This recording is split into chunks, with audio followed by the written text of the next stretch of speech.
My name is UNIZIK Emmanuel, aka the Bros Man. Okay, the bros. We would like to ask you a question. So, what do you think about domestic violence when a man beats his wife?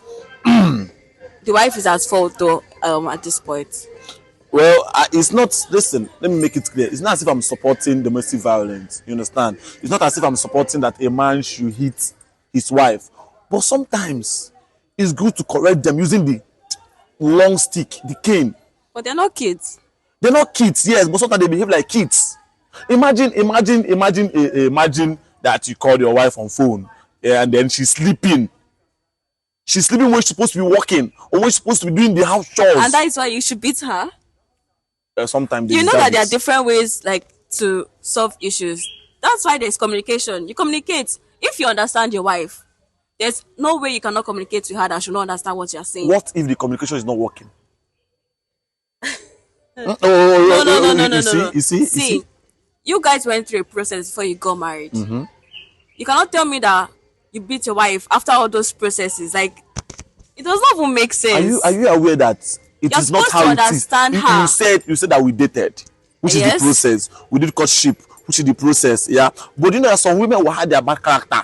Why doing dating, doing the courtship, they will hide their character. So now, how do you expect me to actually have a very bad character? Sometimes, let me tell you the truth. Like I said initially, I'm not just about of human beating. Okay, I'm not a human beater, but this is the thing. Sometimes when your wife, goes outside the lane, you correct her. Some women are like kids. Yes, you correct them. I by, mean, by beating them. you should say so. When you can just probably walk out, and then when you're calm and stuff, you come Walk back out in and talk. from my own house. You don't have to walk out of the house, just away from her presence, basically. We are living in the same house. You don't have different rooms. You have different rooms. What if you don't have different rooms? Is it every man? Is there how many men out there have different rooms? And maybe it's why, because you don't have a house that has different rooms, that is why she's misbehaving. Because you're not giving her the life she deserves. No, you are wrong at this. You see this one, you are very, very wrong. There are difference between giving her the life she need and the life she wants. The difference between you did economics. So you're comfortable with having a house that has just one room. Well, you grow.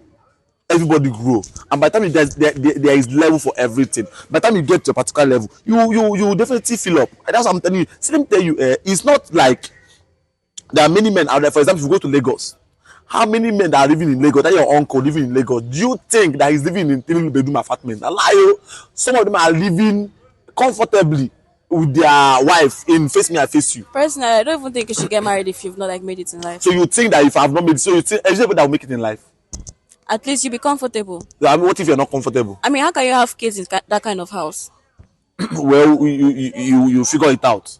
There are people that are living in that kind of house, face me, I face you. There are people that are living in one room. When I say one self-con with their 4, 5, 6 kids, and they are living comfortably, and their wives are not complaining. So why must that woman complain? Why must that woman disturb because they are living in one room?